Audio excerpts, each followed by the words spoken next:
When she walked down the aisle toward me, dressed in ivory lace and smiling like the sun had chosen her to rise that day, I believed I was the luckiest man alive.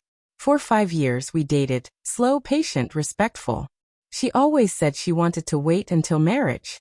"I want our first time to be sacred," she told me once, her voice trembling with sincerity. I respected that. It wasn't easy, but I believed in her values. I believed in her love.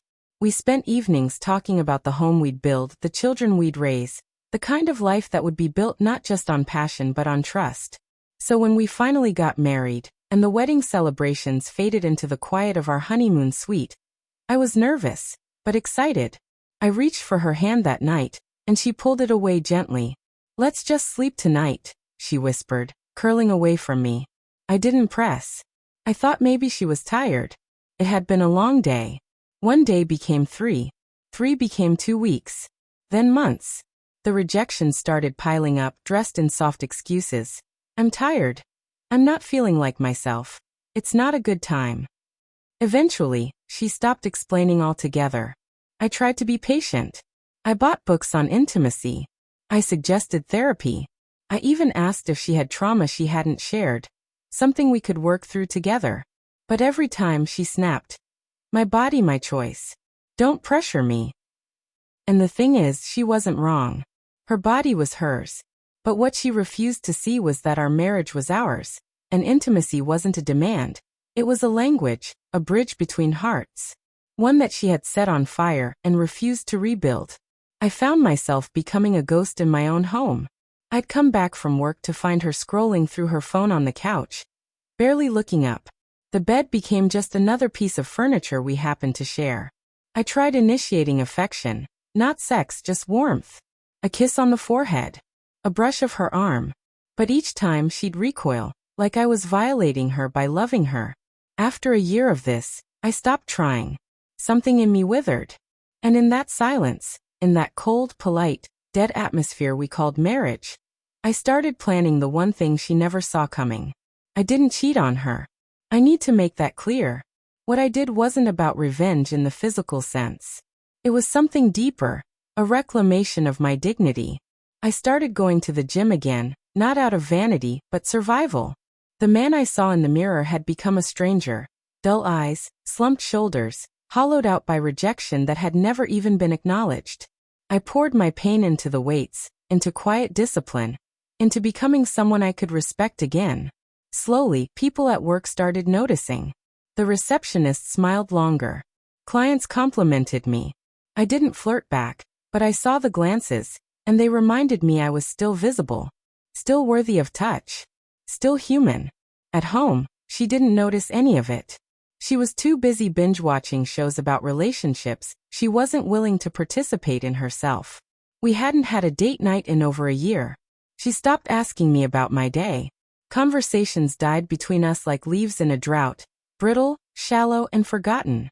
Then one day, I came home and found her laughing on the phone with a friend. The kind of laugh I hadn't heard in years. Her voice full of life, her eyes glowing. She hung up when she saw me and I asked, "What's so funny?" Her smile vanished. "Nothing. Just girl talk." I nodded, walked past her. And that's when I saw her laptop open on the dining table. A chat window still blinking. It was a group chat, but one message stood out. A friend teasing her. "You really got that man to marry you without giving up a damn thing." Iconic. And her reply? "Girl, I told you. Just keep saying my body, my choice, and they'll either break or obey." Mine just gave up trying. My hands went cold. I wasn't angry. I wasn't even shocked. I was done. Not just with her, but with the version of myself that kept hoping she'd turn around. That night, while she slept peacefully beside me, the same way she always had, cold and facing the wall, I got out of bed and sat in the living room until sunrise. Then I made a list. A full plan. The next morning, I smiled at her like nothing had changed, kissed her on the forehead, went to work, and filed for divorce. But that was only the beginning of what was coming. I didn't leave the house with fury. I left with precision. She was served the divorce papers on a Wednesday afternoon, just as she was hosting her book club. Women who often gushed about empowerment, unaware that one of their own had turned a marriage into a control game disguised as independence. I heard from a neighbor that she turned pale as she read the document, then burst into tears in front of them. But the true collapse came later, when she realized what I had set in motion. I wasn't just walking away from her. I was walking away from the financial comfort, the routine, the silence I had called home.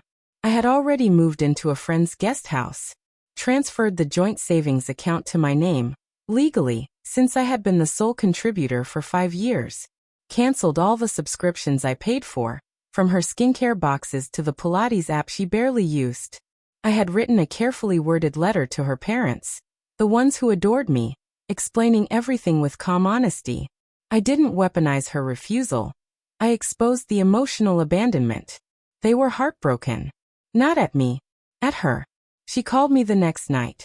No anger in her voice. Just fear. Real fear. "I didn't think you'd actually leave," she whispered, her voice cracking. "You always stayed." I took a breath and gave her the same 7 words I'd rehearsed in my head for months. "Love is not a one-way obligation." She broke down, sobbing on the phone, asking for another chance, saying she'd try, that she'd go to therapy, that she missed me.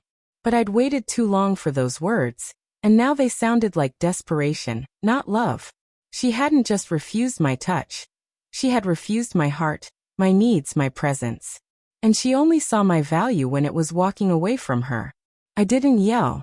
I didn't argue. I simply ended the call and blocked her number. Weeks passed. I heard from mutual friends that she wasn't doing well, that the confident, dismissive woman who once rolled her eyes at affection now sat alone, scrolling through photos of us with tears in her eyes. But by then, I had already begun healing, reclaiming the version of myself that believed in mutual love, not emotional starvation disguised as empowerment. She once said my body, my choice, like a shield. But what she never realized was, I had a choice too. And I chose freedom.